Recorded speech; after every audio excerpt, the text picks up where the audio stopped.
Bem-vindos a mais uma análise aprofundada. Hoje, a gente vai mergulhar num procedimento policial bem comum aqui no Distrito Federal, o termo circunstanciado de ocorrência, o famoso TCO.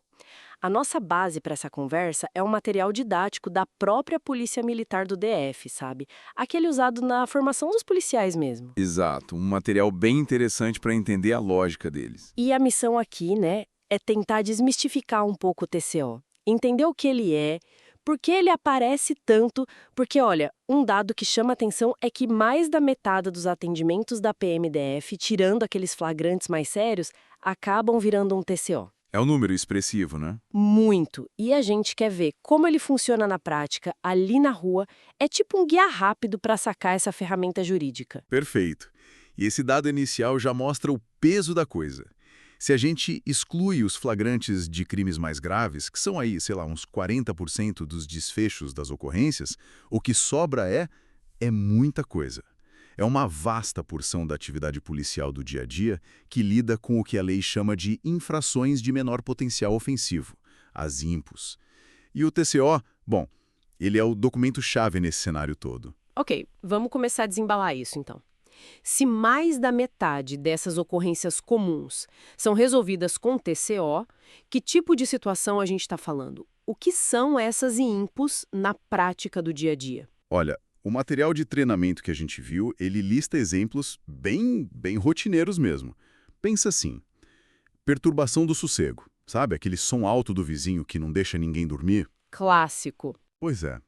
Porte de arma branca, tipo uma faca, um canivete, numa situação que levanta suspeita. O jogo do bicho, que ainda existe, né? Direção perigosa, mas aquela que não chega a ser um crime de trânsito mais grave. Aquelas fechadas no trânsito? Talvez. E também aquelas discussões que esquentam e acabam em empurrão, sabe? As chamadas vias de fato, agressão sem lesão aparente. Ou então deixar um animal perigoso solto na rua, um cachorro bravo sem guia, por exemplo. E além dessas contravenções entram também alguns crimes, mas crimes que a lei considera de menor gravidade, né? Ameaça, por exemplo, ofensas como calúnia, injúria, difamação. Às vezes rola muito entre vizinhos, parentes. Uhum. Injúria racial também, infelizmente. Lesão corporal leve, aquela briga que deixa um arranhão, um roxo. O porte de droga para consumo pessoal, em pequena quantidade. E certos crimes de trânsito, tipo dirigir com a CNH suspensa ou até sem CNH. Mas desde que isso gere um perigo real, concreto, sabe? Entendi. Quer dizer, é um leque bem amplo de situações do cotidiano mesmo, e tem dados sobre quais TCOs são os mais frequentes aqui no DF? Tem sim. O material menciona os números de 2023. Olha só, os TCOs mais registrados pela PMDF foram por uso e porte de entorpecente, depois exercício ilegal de profissão, Esse deve ser muito ligado ao transporte pirata, né? exatamente, muito ligado ao transporte pirata aqui no DF. Aí depois vem porte de arma branca, ameaça e omissão de cautela com animais. No total, em 2023, foram mais de 10 mil TCOs feitos só pela PMDF. Isso deu, tipo, mais de 40% de todas as desfechos de ocorrências registradas por eles naquele ano. É bastante coisa. Nossa, é muita coisa mesmo. Então, na essência, o TCO é tipo um boletim de ocorrência turbinado para esses casos menores, é isso? É uma boa forma de pensar. O material descreve o TCO da PMDF como uma versão mais detalhada do registro policial padrão deles, que eles chamam de RAP, né? Feito lá no sistema Gênesis. O circunstanciado do nome já indica isso. Precisa detalhar bem as circunstâncias, o que aconteceu, quem estava envolvido, registrar a versão do autor, da vítima, de testemunha se tiver, e anexar documentos importantes. Que documentos seriam esses? Depende do caso, mas o principal é o termo de compromisso, onde a pessoa se compromete a ir ao juizado. Pode ter também termo de representação, se a vítima precisar autorizar o processo, ou recibo de apreensão se algo for apreendido. Certo. E a base legal para tudo isso? O que a lei diz exatamente, para definir o que é uma infração de menor potencial ofensivo, a tal da INPO? Bom, a origem está lá na Constituição de 88, que foi quem previu a criação dos juizados especiais cíveis e criminais, justamente para cuidar dessas causas mais simples, de forma mais rápida, mais informal. Aí, em 95, veio a Lei 9.099 para regulamentar isso. E o artigo-chave é o 61. Ele define INPO de um jeito bem direto, sabe? São duas coisas. Primeiro, todas as contravenções penais. Aquelas infrações mais leves, né? Que o material até chama de crime anão. Isso, essa mesma. Crime anão ou delito liliputiano. Achei curioso também. E segundo, são os crimes, mas só aqueles cuja pena máxima que a lei prevê não passe de 2 anos. Não importa se tem multa junto ou não, se a pena máxima for até 2 anos, entra como ímpo. Entendi. Contravenção ou crime com pena máxima de até 2 anos. Exato. E é bom só lembrar rapidinho a diferença. Infração penal é o gênero. As espécies são o crime, com penas mais sérias, tipo reclusão ou detenção, e a contravenção penal, com penas mais brandas, prisão simples ou só multa.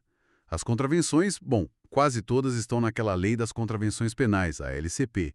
Já os crimes estão espalhados, né? Código Penal, Lei de Trânsito, Lei de Drogas, Lei Ambiental, por aí vai. Legal. Agora, um ponto que sempre gera dúvida. A Lei 9.099 fala que a autoridade policial é quem lavra o TCO. Isso causou uma certa discussão, né? Porque a gente tende a pensar em autoridade policial como o delegado da Polícia Civil. Causou, sim. No começo teve bastante debate sobre isso. Mas olha, hoje o entendimento que prevaleceu, especialmente para aplicar a Lei 9.099, é que esse termo autoridade policial é mais amplo. O artigo 69 dessa lei, quando usa essa expressão, ele não restringiu ao delegado, não. A interpretação que se consolidou é que inclui outros agentes públicos da segurança que estão ali, na hora constatando a infração, tipo policiais militares, policiais rodoviários federais. Ah, interessante. E como é que essa interpretação mais ampla se firmou? Porque isso é fundamental para a gente entender por que a PMDF faz TCO hoje em dia, né? Foi um processo, sabe? Com decisões importantes e normas que foram surgindo. Por exemplo, o Supremo Tribunal Federal, o STF, ele já analisou isso algumas vezes. O STF validou uma lei lá de Minas Gerais que permitia expressamente a PM e aos bombeiros fazer TCO. Validou também um decreto federal sobre a PRF poder fazer TCO. E qual foi o argumento principal do STF nesses casos? O ponto central foi que o TCO não é, na verdade, um ato de investigação complexo. Investigar mesmo, apurar autoria, materialidade de forma aprofundada, isso sim é função da Polícia Judiciária, que é a Polícia Civil. O TCO, segundo o STF, é mais um registro de constatação. O policial militar ou o rodoviário está ali, vê um fato que parece ser uma impom e ele documenta aquilo. É mais um ato de registrar o que se viu do que de investigar. Entende a diferença? Entendi. Faz sentido. É mais um tirar uma fotografia do momento do que fazer um filme investigativo. Exatamente. E além do STF, tem também o entendimento que se formou nos próprios juizados especiais. Existe um enunciado do FONAGE, que é o Fórum Nacional de Juizados Especiais, o número 34, que diz que o TCO pode ser feito tanto pela civil quanto pela militar. E aqui no DF, para fechar, a coisa está bem amarrada. Tanto o Ministério Público do DF quanto o Tribunal de Justiça daqui emitiram recomendações e provimentos, que são normas internas, né? Autorizando e orientando como receber os TCOs, feitos pela PMDF, pela PRF e até pelos agentes de trânsito do Detran. Então a prática hoje está bem respaldada legal e institucionalmente. Perfeito, ficou bem claro agora. Então vamos para a prática mesmo. Imagina a cena: um policial militar está na rua, patrulhando, e se depara com uma situação. Uma briga, um som alto, algo que parece ser uma imposse. Qual é o roteiro mental, os passos que ele tem que seguir, segundo esse material de treinamento? Olha, o material descreve uma sequência lógica de verificação. Primeiro passo: o policial tem que avaliar se aquilo realmente se encaixa na definição de IMP. É uma contravenção, ou é um crime, mas com pena máxima de até 2 anos. Essa é a primeira checagem. Ok, primeiro filtro. Exato. Segundo passo: tem que verificar se existe flagrante delito. A pessoa está cometendo a infração agora. Acabou de cometer. Está sendo perseguida logo depois. Foi encontrada com objetos do crime logo em seguida. São aquelas hipóteses de flagrante lá do Código de Processo Penal, sabe? Flagrante próprio, impróprio, presumido. Entendi. Sem flagrante, não dá para fazer o TCO ali na hora. Não dá. Teria que registrar a ocorrência e encaminhar para investigação posterior na delegacia se for o caso. Mas o TCO, como procedimento simplificado, depende do flagrante. Terceiro passo, e esse é super importante: o policial precisa identificar qual é o tipo de ação penal daquela infração específica. porque isso vai dizer quais documentos ele precisa ou não coletar ali na hora. Tipo de ação penal, como assim? O Código Penal define basicamente 3 tipos. Tem a ação penal pública incondicionada. Para nesses casos, o Ministério Público age por conta própria, não precisa da autorização da vítima. É a regra geral para a maioria das contravenções e muitos crimes. Tem a ação penal pública condicionada à representação. Aqui o MP só pode agir se a vítima quiser, se ela formalmente representar, pedir para processar. E tem a ação penal privada. Nesses casos, é a própria vítima ou seu representante legal quem tem que contratar um advogado e iniciar o processo com uma queixa-crime. O Estado não age sozinho. Certo.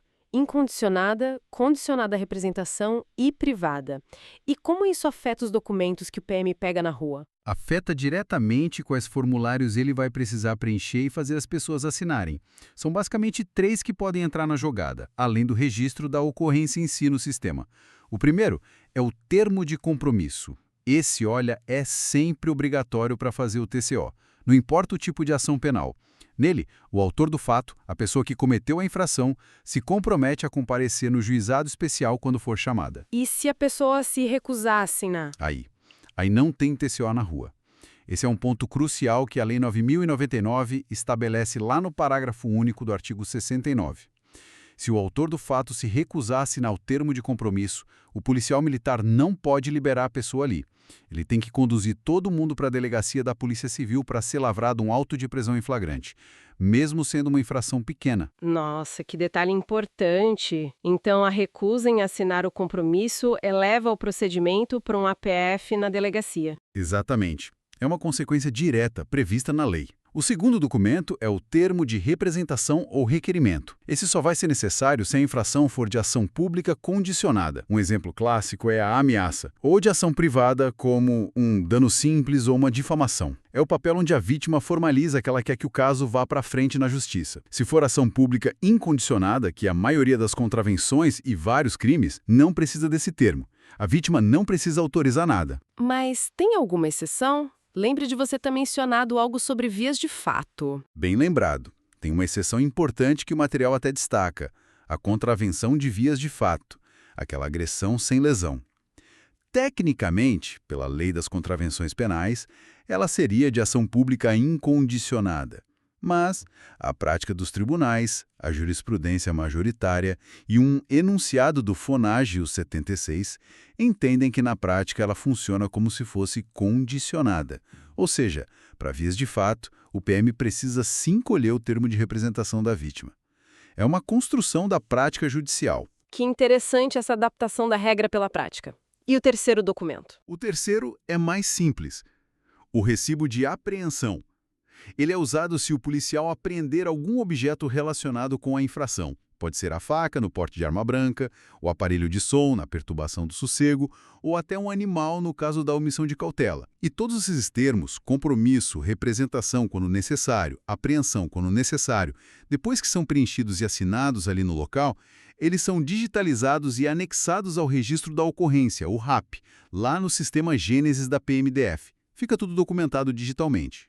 Entendi o fluxo. Mas isso quer dizer que, mesmo que seja uma SPIN e tenha flagrante, ainda assim existem situações em que o policial militar não pode fazer o TCO ali na rua? Tem barreiras? Tem sim. Existem várias exceções ou impedimentos. Uma portaria interna da PMDF, a número 1077 de 2018, que regula o TCO na corporação, detalha bem isso no artigo 14 dela. Resumindo os pontos principais que o material traz, o PM não pode lavrar o TCO PMDF se: primeiro, se tiver algum problema sério com a identificação civil do autor do fato, ou se ele se recusar a assinar o termo de compromisso, como a gente já falou, né? Certo. Segundo, se for um caso que exige representação da vítima, ação condicionada ou privada, e a vítima disser: não quero representar, não quero que isso vá para a justiça. Aí não tem TCO. Terceiro, se não houver uma situação clara de flagrante delito. Por exemplo, a polícia chega e a briga já acabou faz tempo, o autor já foi embora ou ninguém sabe direito quem começou. Sem flagrante, sem TCO no local. Faz sentido. Quarto, se a pessoa cometeu mais de uma infração ao mesmo tempo, o que a gente chama de concurso de crimes, e a soma das penas máximas dessas infrações ultrapassar aquele limite de 2 anos da Lei 9.099. Aí já não é mais considerado de menor potencial ofensivo. Ah, então o concurso de crimes pode tirar a situação do âmbito do TCO. Pode sim.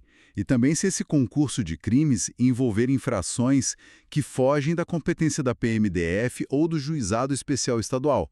Por exemplo, se tiver junto um crime federal, um crime militar ou se envolver menor de idade. Menor de 18 anos comete ato infracional, não crime, e vai para o Estatuto da Criança e do Adolescente, para a DCA, não para o Juizado Comum via TCO. A Lei 9.099 não se aplica a atos infracionais contra crianças e adolescentes. Ok. E tem mais uma barreira? Tem. Se durante a abordagem, ao checar os dados do autor, descobrir que ele tem um mandado de prisão em aberto por outro motivo. Aí, claro, a prioridade é cumprir o mandado. Ele vai ser preso e conduzido à delegacia. O TCO fica em segundo plano, ou nem efeito. E um ponto bem relevante. Existem alguns tipos específicos de crimes que, mesmo que a pena seja baixa, até 2 anos, a PMDF é orientada a não fazer o TCO. Ah, é? Quais são esses crimes que são exceção à regra do TCO pela PM? O material lista alguns principais. Primeiro, os crimes militares. Aqueles definidos lá no Código Penal Militar. E atenção, não é só porque o autor é militar que o crime é militar, tá? O crime tem que ter natureza militar. O exemplo que o material dá é bom. Um PM de folga ameaça o vizinho civil. Isso é ameaça comum, artigo 147 do Código Penal, poderia ser TCO. Agora, um crime cometido em serviço ou contra a instituição militar, aí é crime militar e vai para a justiça militar, não para TCO no juizado comum. Entendido. Próximo. Segundo, e muito importante, violência doméstica e familiar contra a mulher. A Lei Maria da Penha, lá no artigo 41, proíbe expressamente aplicar a Lei 9.099 nesses casos. Então, qualquer situação nesse contexto, ameaça do ex-namorado, lesão leve do marido contra a esposa, injúria do padrasto contra a enteada, dano do filho às coisas da mãe, qualquer coisa que se encaixe na Lei Maria da Penha, tem que ser levado para a Delegacia Especial de Atendimento à Mulher, ou para a DEAN, ou para a Delegacia Comum, para lavrar o auto de prisão em flagrante. Nada de TCO nesses casos. Proteção reforçada para a vítima, certo? Exatamente. Terceiro, como já falamos, atos infracionais. Menores de 18 anos vão para a Delegacia da Criança e do Adolescente DCA. Quarto, alguns crimes que, pela natureza deles, podem precisar de uma perícia mais complexa que não dá para fazer ali na rua. O material até menciona que existe um acordo com o MPDFT para tentar simplificar alguns casos tipo dano simples, maus tratos animais, pichação, que poderiam ter a prova feita por fotos e talvez lesão corporal leve por laudo médico hospitalar. Mas na dúvida, ou se a perícia for essencial e complexa, o caminho é a delegacia. Entendi. Depende da complexidade da prova. Isso. Quinto, uma questão prática, risco à segurança. Se a situação no local da ocorrência estiver muito tensa, perigosa para a equipe policial, para o autor, para a vítima, ninguém vai ficar ali preenchendo papelada, né? Conduz todo mundo para a delegacia para resolver com segurança.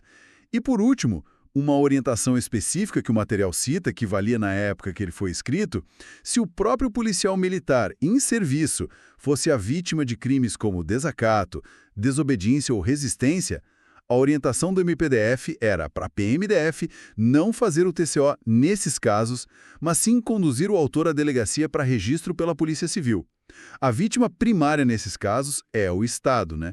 Mas se a vítima desses mesmos crimes fosse outro servidor público, não PM, aí a PMDF poderia fazer o TCO. Curioso esse último ponto sobre o PM como vítima. Faz sentido, talvez para evitar qualquer percepção de conflito de interesse, né? Pode ser essa a lógica, sim. Evitar que o próprio policial que sofreu desacato seja quem formaliza o procedimento inicial. Bem, acho que ficou claro que existem várias situações que funcionam como um freio para a lavratura do TCO pela PM na rua, ou porque foge da competência legal deles, ou porque a lei exige um procedimento diferente para proteger a vítima, ou por questões práticas de prova e segurança.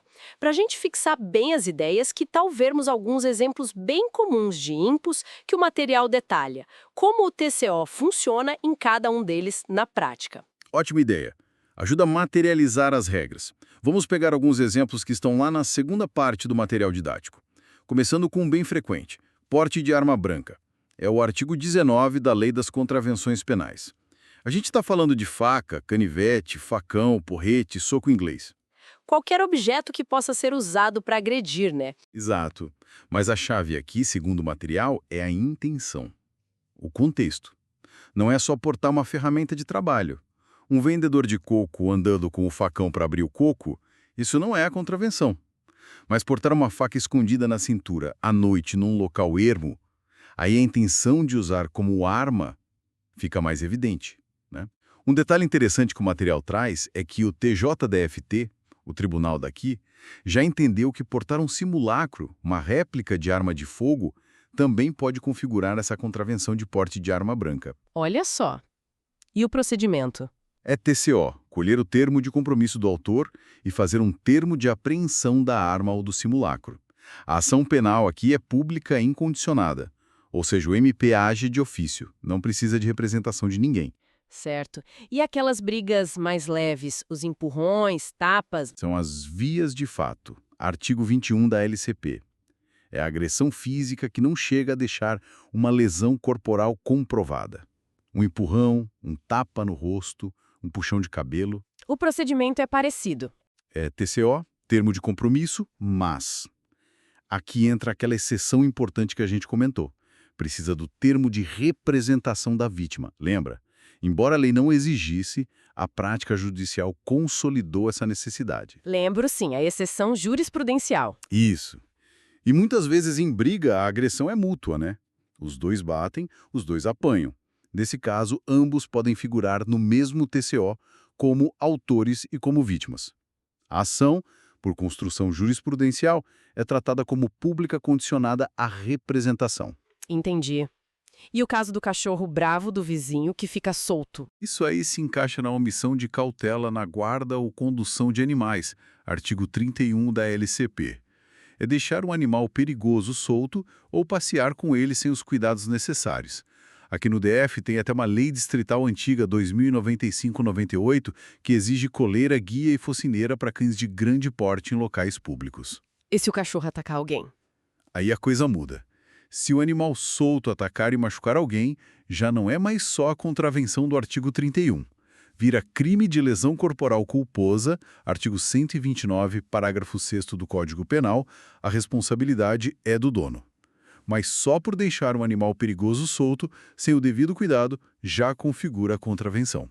E o TCO nesse caso? É TCO, termo de compromisso para o dono do animal, e se for necessário para garantir a segurança, pode rolar até um termo de apreensão do animal. A ação penal é pública e incondicionada. Ok. E o clássico dos clássicos, perturbação do sossego. Festa barulhenta, som alto. Artigo 42 da LCP.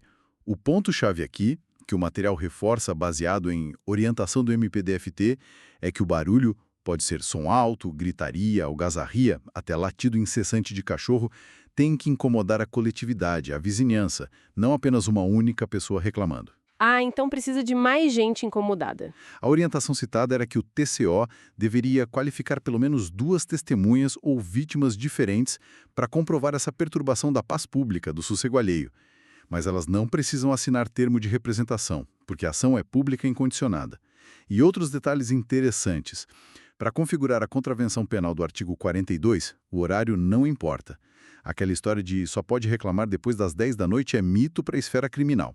E também não precisa de aparelho para medir decibéis, diferente do que exige a fiscalização administrativa da Lei do Silêncio aqui do DF. Bom saber.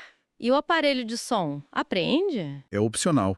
O policial avalia no local se a apreensão do instrumento da perturbação, o som, a caixa de som, é necessária para fazer cessar a infração. O procedimento básico é TCO e termo de compromisso para o responsável pelo barulho. Ação pública incondicionada. Falamos antes do exercício ilegal de profissão como causa comum de TCO. Como funciona? É o artigo 47 da LCP. Exercer profissão regulamentada sem ter a qualificação ou autorização legal.